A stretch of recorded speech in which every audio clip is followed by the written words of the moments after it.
ഒക്കെ പലപ്പോഴും മാധ്യമങ്ങളെ ചോദിക്കാറുണ്ട്, എല്ലാവരും കുറിച്ച് പറയാനുണ്ടോ എന്നൊക്കെ ചോദിക്കാറുണ്ട്. എന്നാൽ ഇതിലൊക്കെ പ്രധാനപ്പെട്ട കണ്ണി നിങ്ങൾ പറഞ്ഞ സുനിൽകുമാറാണ്. സുനിൽകുമാർ ലോകത്തിലെ തോറ്റോടുകൂടി അവർക്ക് മാനസിക തകരാറാണ്. ഒരു മാനസിക മാന്ദ്യത്തിൽ നടക്കാണ്. അതിൻ്റെ പേരിലുള്ള അപരാധിയാണ് ഇപ്പോൾ ഉള്ളത്. ഇപ്പോൾ ഇതൊക്കെ ബന്ധപ്പെട്ട് നമ്മുടെ ഇന്നത്തെ തിരഞ്ഞെടുപ്പിനെ സംബന്ധിച്ച് വളരെ വിശദമായി പറയേണ്ടായി. പക്ഷേ ഇത് ഇന്നലെ ഉണ്ടായ അപകടകരമായ ഒരു സൂചന നമ്മളെ സംബന്ധിച്ചിടത്തോളം, എന്നെ സംബന്ധിച്ചിടത്തോളം, എന്നെ എന്താ പറയുക, തേജോധം ചെയ്യുന്ന സമീപനമാണ് സുനിൽകുമാർ നേതൃത്വം നൽകുന്ന പാർട്ടി സ്വീകരിച്ചത്. അപ്പോൾ സുനിൽകുമാറാണ് ഇതിൻ്റെ ഏറ്റവും പ്രധാനപ്പെട്ട കക്ഷി എന്നുള്ളത്. അതിൻ്റെ കൂടെ തന്നെ ഒരു TR രമേഷ്കുമാറിൻ്റെ വക്കീലനാഥകം, അവരെ നിയമ ഉപദേശം, രണ്ടുപേരും വക്കീലന്മാരാണ്. അവരെ നിയമ ഉപദേശം വെച്ചുകൊണ്ടാണ് ഇതൊക്കെ നടക്കുന്നത്. ഇതിനകത്ത് ഇന്നലെ ഉണ്ടായൊരു കാര്യം, ഞാൻ അഥവാ ഈ പറഞ്ഞ അസറുമായി ബന്ധപ്പെട്ട് കാര്യം ചോദിച്ചറിയേണ്ടായി. അദ്ദേഹം ഒരു പരാതി കൊടുക്കാൻ വേണ്ടി പോയതാണ്. നിരന്തരമായി അസറിനെ വെറുതെ മോശമായ രീതിയിൽ ചിത്രീകരിക്കുന്നതിന് ഫലമായി SP-ക്ക് ഒരു പെറ്റീഷൻ കൊടുക്കണം എന്ന് അദ്ദേഹം പോയി. SP-യുടെ അവിടെ ചെന്നപ്പോൾ അവിടെ നിന്ന് മാറ്റി വലപ്പാട് പറഞ്ഞു വെച്ചു. വലപ്പാട് നിന്ന് മാറ്റി ഇരിങ്ങലക്കുടി കൊണ്ടുപോയി. പിന്നെ അവിടെ നിന്ന് കൊടുങ്ങല്ലൂർക്ക് മാറ്റാണ് ഉണ്ടായത്. അതിൻ്റെ അകത്ത് വരുന്ന പ്രധാനപ്പെട്ട ഒരു കാര്യം, എന്തോ ഒരു ഭയപ്പാട് കടന്നിരിക്കുന്നു എന്നാണ് എനിക്ക് മനസ്സിലാവാൻ ഏറ്റവും പ്രധാനപ്പെട്ട ഒരു കാര്യമായിട്ട് പഠിച്ചു തോന്നിയത്. അസർ മസീദ് എന്നെ സംബന്ധിച്ചിടത്തോളം അവൻ്റെ ഉത്തമ സുഹൃത്ത്, ഒരു മകനെ പോലെയാണ്. അവനുണ്ടാകുന്ന എന്തുണ്ടെങ്കിലും എനിക്ക് ബാധിക്കും എന്നൊരു കാഴ്ചപ്പാടിലാണ് ഈ സുനിൽകുമാറും ടീമും. വേറെ എന്താ, നിങ്ങൾ മൊബൈലിൽ പിടിച്ച് നോക്കിയാൽ അറിയാം അദ്ദേഹം ചെയ്തിട്ടുള്ള അപകടകരമായ സൂചന എന്താണ്.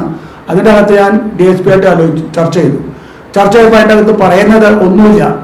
പേയ്മെൻറ്റ് സീറ്റ് അതാര്, ഗോപി, ഗീതാ ഗോപി എന്ന് പറയുന്നു. അതുപോലെ അതിനകത്ത് പറഞ്ഞു 225 പവൻ കൊടുത്തത് ആര്, ഗീതാ ഗോപി. അതിൻ്റെ അകത്തൊന്നും SC/ST വിഭാഗമായ ഒരു കാര്യം അതിൻ്റെ അകത്ത് പറയുന്നില്ല. പക്ഷേ അവർ സ്ഥാനാർത്ഥിയായി എന്നതിൻ്റെ പേരിലാണ് ഈ പറയുന്ന SC/ST വിഭാഗവുമായി ബന്ധപ്പെട്ട കേസ് ആ ചെക്കൻ്റെ പേരിൽ ചാർജ് ചെയ്തിട്ടുള്ളൂ. അപ്പോൾ ഞാൻ അദ്ദേഹത്തോട് പറഞ്ഞു, നിങ്ങൾ നിയമപരമായി എന്താണ് മുന്നോട്ട് പോക്കോ, ഒരു ജയിലിൽ അടയ്ക്കേണ്ട വലിയ കുറ്റമൊന്നും ചെയ്തില്ല. പക്ഷേ അങ്ങനെ പറയുകയാണെങ്കിൽ ഈ CPI ഇത് ഞാൻ സ്ഥാനാർത്ഥിയാവുന്ന മുമ്പ് തന്നെ അന്തിക്കാട് സെന്ററിൽ വലിയ പ്രസംഗം നടത്തി. ആ പ്രസംഗത്തിൽ പറഞ്ഞ എന്നെ നിങ്ങൾ പറഞ്ഞ പോലെ, ഇപ്പൊ തന്നെ എന്നോട് ചോദിച്ച പോലെ, അതിനകത്ത് പറയുന്നത് എന്താ, എന്നെ വളർത്തിയത്, എന്നെ ജീവിപ്പിച്ചത്, എനിക്ക് കല്യാണം കഴിച്ചത്, എൻ്റെ മക്കളെ മായി ബന്ധപ്പെട്ട ജോലി തന്നത്, ഇതൊക്കെ എന്താ പറയാ, അവർക്ക് എന്താ യോഗ്യത? 58 വർഷക്കാലം ഈ പാർട്ടിക്കകത്ത് നിന്ന് എൻ്റെ ജീവിതം മുഴുവൻ അവർക്ക് വേണ്ടി ത്യാഗം ചെയ്തിട്ട് പോലും എനിക്കൊരു ജോലി തന്നു. അതിപ്പോ എവിടെയുള്ള ഇല്ലാത്തത്. ഇപ്പൊ നിങ്ങൾ ഏറ്റവും കൂടുതൽ ജോലി കൊടുക്കുന്നത് അന്തിക്കാട് ചെത്തുതാളി സ്ഥാപനത്തിലാണ്. ആർക്കാണ് ജോലി? നിങ്ങൾ പരിശോധിച്ചോ? CPIയുടെ നേതാക്കന്മാരെ ഭാര്യമാർക്കാണ് ജോലി, പാവപ്പെട്ടവർക്ക് കൊടുത്തിട്ടുണ്ടോ? പരിശോധിക്കപ്പെടണം. ഇതൊക്കെ സുനിൽകുമാർ നേതൃത്വം നൽകുന്ന ചെത്തുതൊഴിലാളി യൂണിയന്റെ ഭാഗമായിട്ട് ഇതൊക്കെ കൊടുക്കുന്നു. അതൊരു വലിയ അന്ധതയാണ്. ഇപ്പൊ അതെന്ന് പറയാനൊന്നുമില്ല, ഇപ്പൊ ഭയപ്പാടാണ്.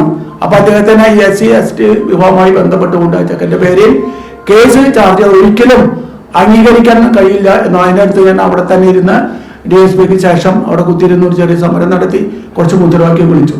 പക്ഷെ എനിക്ക് തോന്നിയത്, അപ്പോൾ ഞാൻ പറഞ്ഞത് വെച്ചാൽ എൻ്റെ മനസ്സിൽ തോന്നിയത്, ഇത് ചില തരികട പരിപാടിയാണ്. ചില സമയത്ത് ഓർക്കുന്നത് കാണുമ്പോൾ ഞങ്ങളുടേതായ അഭിമാനം ഇല്ലാതെ പോകില്ല. അത് ആരെ നടത്താൻ പോകുന്ന അഭിമാനം ഇല്ലായ്മ നടത്താൻ പോകുന്നത്? ഒരു SC-യുമായി ബന്ധപ്പെട്ടുള്ള CC മുകുന്ദൻ എത്ര വലുതാവാൻ പാടുണ്ടോ? അതാണ് അവരെ മനസ്സിലുള്ള. ഇനി വേറെ ജാതിയെ കുറിച്ച് പറയുന്നില്ല. അന്തിക്കാട് പ്രദേശത്തെ കുറിച്ച് വളരെ ശ്രദ്ധയോടെ പ്രവർത്തിച്ചു നടക്കുന്ന ഒരാളാണ് ഞാൻ. അപ്പൊ അവരുടെ ഈ പറയുന്ന സ്വഭാവവും എന്റെ സ്വഭാവം കൂടി നിങ്ങൾ പരിശോധിച്ച് മുന്നോട്ട് കൊണ്ടാണ്. എന്തായാലും എന്നെ സംബന്ധിച്ചിടത്തോളം നമ്മുടെ ഈ അസരണം ചെയ്ത ആ നടപടിക്രമം ശരിക്കും പറഞ്ഞാൽ ഞാൻ അവരെ പേരെടുക്കേണ്ടതാണ്. അന്തിക്കാട് സെന്ററിൽ വെച്ച് പ്രസംഗിച്ച 2-3 പേര്. ഒന്ന് അവിടുത്തെ ജില്ലാ പഞ്ചായത്ത് മെമ്പർ മസൂദല്ല, മറ്റേ സന്ദീപ്. അയാൾ എന്നോട് പറഞ്ഞത് എന്താണെന്നറിയോ നിങ്ങൾക്ക്? ഞാൻ ഒരു SC അല്ലേ, എനിക്ക് കേസ് കൊണ്ടുപോകാൻ എൻ്റെ അടുക്കളയിൽ കയറി തല്ലും എന്നാണ് അദ്ദേഹം പ്രസംഗിച്ചത് അന്തിക്കാട് സെന്ററിൽ. വേറെ ആരുമല്ല എൻ്റെ അടുത്ത് പറഞ്ഞത്. നിങ്ങൾ അന്തിക്കാട് സെന്ററുമായി ബന്ധപ്പെട്ട് പോയി നോക്കിയാൽ അവർ പറയും ഇങ്ങനെ എന്താണ് അവിടെ പ്രസംഗിച്ചതെന്ന്. പിന്നെ അതുപോലെ തന്നെ കമ്മ്യൂണിസ്റ്റ് പാർട്ടി ലെറ്റർ പേഡിൽ എന്നെ പ്രാഥമിക അംഗത്വം ഒഴിവാക്കിയിരിക്കുന്നു എന്ന് പറയുന്നു. അവർ പറയാൻ ആരാ? ആ പറയാൻ പരിശോധിക്കണ്ടേ? കമ്മ്യൂണിസ്റ്റ് പാർട്ടി ഇതൊക്കെ പറയണ്ടെങ്കിലും സുനിൽകുമാർ എങ്ങനെ എഴുതായ ഒരു നുണ പറഞ്ഞിട്ടല്ലേ അയാൾ പറയുന്ന ചെത്തുലാലി മകൻ. ആരാണ് ചെത്തുലാലി മകൻ? അവർ ഷാപ്പ് കോൺട്രാക്റ്റുമായി ബന്ധപ്പെട്ട് നടക്കുന്നുണ്ട്. സുനിൽ ചെത്തുലാലിന്റെ മകനൊന്നുമല്ല. അവനെല്ലാം കൂടുതൽ ചെത്തുലാലി സമരങ്ങളിൽ പങ്കെടുത്ത ഒരാളാണ് ഞാൻ. ഒരുപാട് ത്യാഗവുമായി ബന്ധപ്പെട്ടു. അതുകൊണ്ട് ഒരു ജോലി തന്നു, എൻ്റെ ജീവിതത്തിൽ എനിക്ക് കല്യാണം കഴിച്ചു വന്നു, കുട്ടികളെ ഉണ്ടാക്കി എന്നൊക്കെ പറയുന്നത് വളരെ ബോഷ് ആയ രീതിയിൽ സമീപനം ചെയ്തിരിക്കും. ഇപ്പോഴും ഒരു വാർത്ത ഞാൻ കണ്ടു, ഇപ്പോൾ പറഞ്ഞ വാർത്ത കണ്ടു. ഇതൊക്കെ സ്വയം വ്യക്തിപരമായ സമീപനം ചെയ്തിരിക്കുകയാണ്. ആരെ കുറിച്ച് ഇത് മറ്റേ LDF സ്ഥാനാർത്ഥി അവരെന്താണ് പ്രത്യേകത എനിക്ക് മനസ്സിലായില്ല. ഇവരെന്താ ഇപ്പൊ ഈ പറഞ്ഞ പോലെ സാമ്പത്തികമായ ചില സമീപനങ്ങൾ ചെയ്തു കൊടുക്കുന്നതിന്റെ ഭാഗമായിട്ടാണ് ഈ പറയുന്ന LDF സ്ഥാനാർത്ഥിയുമായി ബന്ധം ഇത്ര താല്പര്യം നടത്തുന്നത്. അവർക്ക് എന്താ പ്രത്യേകത? അവർ 2 പ്രാവശ്യം ഗുരുവായൂർ ചെയർമാനായിരുന്ന എന്നൊരു പ്രത്യേകത.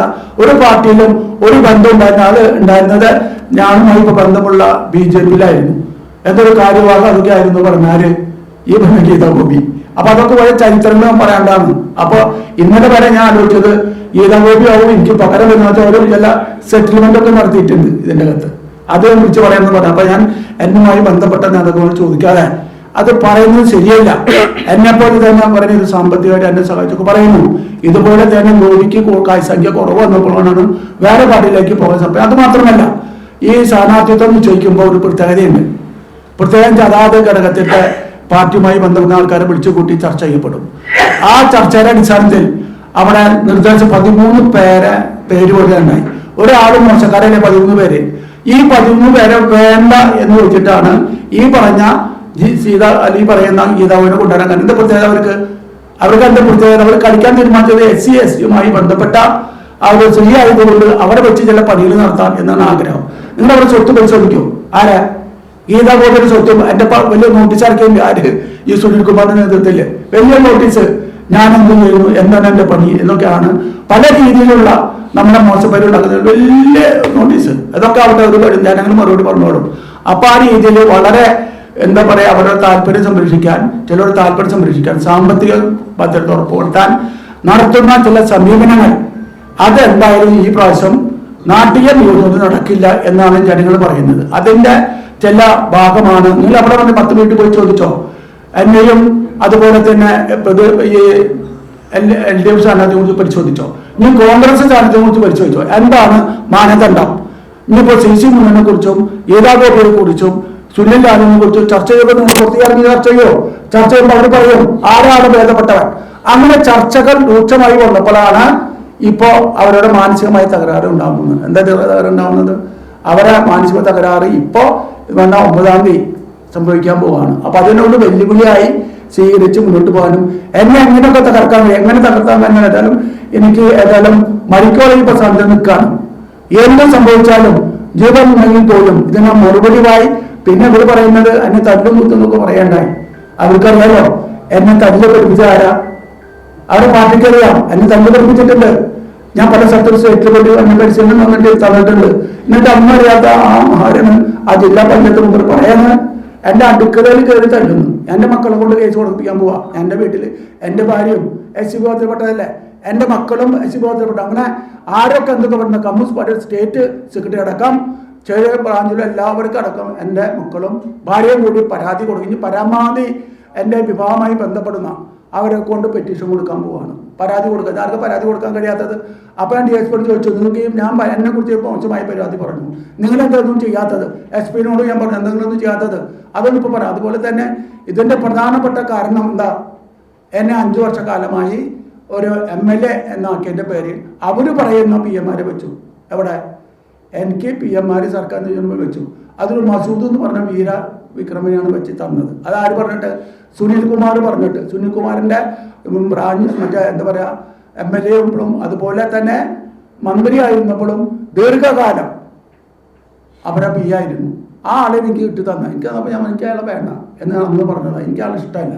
ഞാൻ പലപ്പോഴും ചില കാര്യങ്ങൾക്കായിട്ട് മന്ത്രിയുടെ ഓഫീസിൽ ചെല്ലുമ്പോൾ ഉണ്ടാകുന്ന അവൻ്റെ സമീപനം. അവനാണ് മന്ത്രിയായിരുന്നത്. ഇപ്പോൾ എൻ്റെ സമീപത്തുള്ള സമയത്ത് അവനാണ് MLA, ഞാനല്ല. ദിവസം എന്നോണം അദ്ദേഹം ചെയ്തിരുന്ന പണി എന്താ? എൻ്റെയൊക്കെന്ന് കുറേ ലെറ്റർ പേഡ് പഠിച്ച് ഒപ്പിടിച്ച് വയ്ക്കും. ആ ഒപ്പിടിച്ച് എന്നൊന്നും ഒപ്പിടിപ്പിക്കല പണി. അപ്പോൾ ആരെന്നോട് പറഞ്ഞു, ഒരു CPM നേതാവ് പറഞ്ഞു, അല്ല CC മുതലാണോ MLA അത് മസൂദാണോ MLA ചോദിച്ചു. നിങ്ങൾ വേണ്ടി പരിശോധിച്ചോ. മസൂദിൻ്റെ വീട് പോയി പരിശോധിക്കേ, എൻ്റെ വീടും പരിശോധിക്കേ. ഇപ്പോൾ വല്ല മറ്റാ പത്രത്തിൽ പറയേണ്ടത് ഏതിലാവട്ടെ നോട്ടീസില്ല എൻ്റെ ഇതുമായി ബന്ധപ്പെട്ട കാര്യങ്ങൾ പറയും. നിങ്ങൾ രണ്ടും കൂടി തർജ്ജമ ചെയ്യും. ആ തർജ്ജമയുടെ അകത്ത് എന്താണ് വരുന്നത് നിങ്ങൾ ആദ്യം പരിശോധിച്ചോ. ഇപ്പോൾ ഞാൻ ചെയ്തൊരു അപകടം എന്താ പറയുന്നത്? ഞാൻ BJP ആയി. BJP ആണ് എന്നെ വല്ലാതെ സംബന്ധിച്ചത്. അതിൻ്റെ സത്യം അതാണല്ലോ. എനിക്ക് യാതൊരു ഗതി ഇല്ലാത്തവരൊന്നും എന്നെ ഇതുമായി ബന്ധപ്പെടുത്തിക്കൊണ്ട് BJP എന്നെ സഹായിക്കാമെന്ന്. ഞാൻ അങ്ങനെ സ്വീകരിക്കേണ്ടത്? നിങ്ങൾക്ക് സത്യസന്ധമായി പരിശോധിക്കാമല്ലോ ഞാൻ എന്താണ് സ്വീകരിക്കുന്നത്. എൻ്റെ ജീവിതമായി ബന്ധപ്പെട്ട ഒരുപാട് കഥകൾ അപ്പുറത്ത് പറയുമ്പോൾ എന്നെ തല്ലും കൊല്ലും എന്ന് പറഞ്ഞാൽ എനിക്കൊരു പ്രസ്ഥാനം വേണ്ടേ, ഒരു പ്രസ്ഥാനം വേണ്ടേ. പിന്നെ ചില നിങ്ങൾക്ക് പറഞ്ഞു കോൺഗ്രസിൽ പോയി മറ്റൊരു പറയട്ടെ, ഇതൊക്കെ പത്രക്കാരുടെ ചില സമീപനല്ലേ. ഇത് പറയുന്നത് ആരാ? കോൺഗ്രസിൽ പോയി പറഞ്ഞത് ആരാ? VL സുനിൽകുമാറല്ലേ, CPI-ക്കാരല്ലേ പറയുന്നത്. എന്താ അങ്ങനെ പറയുന്നത്? പല പാർട്ടിക്കാരും എൻ്റെ അടുത്ത് വന്നിട്ടുണ്ട്. എന്താ അവൻ പറയാത്ത? അങ്ങനെ മോശപ്പേരുണ്ടാക്കി എത്ര ഉണ്ടാക്കിയാലും സുനിൽകുമാറിനൊക്കെയുള്ള അപകടസ്ഥിതി ഒന്നും ഞാൻ ഇതുവരെ പ്രസ്ഥാനത്ത് ഉണ്ടാക്കി. അവൻ്റെ സ്വത്ത് പരിശോധിക്കോ വരാൻ ഇനി ഇത് കഴിഞ്ഞാൽ ഇനി പറയാൻ സമയം കിട്ടും. ഞാൻ ജയിച്ചു വരുമ്പോൾ ഇനി പറയേണ്ടി വരും. എന്താ സുനിൽകുമാറിൻ്റെ സ്വത്തിനെ കുറിച്ച് ഒരു ലിസ്റ്റ് കിട്ടിയിട്ടുണ്ട്. ഇപ്പോൾ ആ ലിസ്റ്റ് പുറത്തു വിടാൻ പോവാണ്.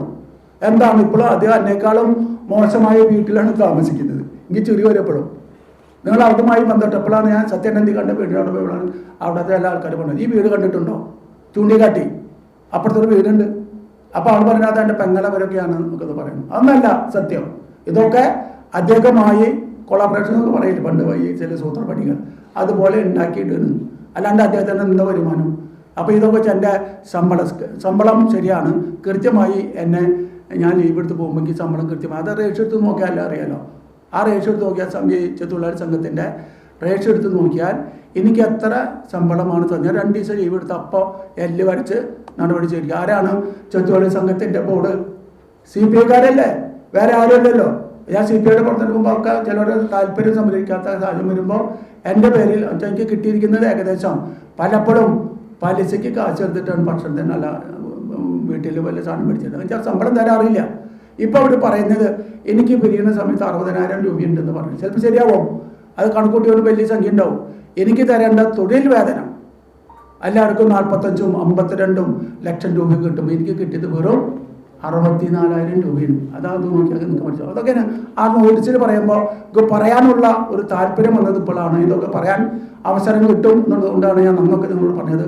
പേര് പറയണം, പേര് പറയാനുള്ളതുണ്ട്. പിന്നെ പല നേതാക്കന്മാർ തന്നെ SC വിഭാഗത്തിൽപ്പെട്ട ആളായതുകൊണ്ട് പലപ്പോഴും അവഗണിക്കുന്ന സമീപനം ഈ CPI-യുടെ ഭാഗത്തു നിന്ന് ഉണ്ടായിട്ടുണ്ട്. ഞാൻ തെളിവുകൾ എൻ്റെ കാര്യം ഇപ്പോൾ പറയുന്നില്ല. ഇനി പറയാൻ സൗകര്യങ്ങളുണ്ടല്ലോ. ഞാൻ ഈ പ്രസ്ഥാനത്തിന് ഇനി പോകുന്നില്ലല്ലോ, മരിക്കോളെ പ്രസ്ഥാനത്തിൻ്റെ കൂടെയല്ലേ. ഇനിയും പറയാൻ പല വേദികളും എൻ്റെ പാർട്ടി എനിക്ക് തരും. അപ്പോഴും നിങ്ങളെ കാണും, കാര്യങ്ങൾ പറയാം. അപ്പം എന്തായാലും കൂടുതൽ ഞാൻ പറയാൻ ഉദ്ദേശിക്കുന്നത് എന്തായാലും ഈ നമ്മുടെ അബ്ദുൽ മജീദിന് ചെയ്ത ആ മോശമായ സമീപനം അതിൽ തന്നെ സർക്കാർ അതിൻ്റെ അകത്ത് ഇടപെട്ടിരിക്കുന്നു. അവരെടുക്കുന്ന സമീപനമാണ്. DSP ആരാ?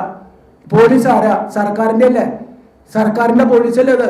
സർക്കാർ കൊണ്ട ആ പോലീസിൻ്റെ സഹായത്തോടെ ആ ചക്കന് വളരെ മോശമായ രീതിയിൽ ആ ഗീതാഗോപിക്കെതിരായി വർത്തമാനം പറയുന്നു. അതുമാത്രമല്ല എന്താ എൻ്റെ കൂടെ നിൽക്കുന്നു എന്ന ഒരു പ്രതിഷേധത്തിൻ്റെ സ്വരമാണ് അവർക്ക് ഭയപ്പെട്ടുകൊണ്ട് പോലീസിന് ഉപയോഗിച്ച് സർക്കാരിൻ്റെ സഹായത്തോട് ആ ചക്കനെ നമ്മുടെ ഇതുമായി ബന്ധപ്പെടുത്തി അദ്ദേഹത്തിനെ റിമാൻഡ് ചെയ്യാൻ തീരുമാനിച്ചത്.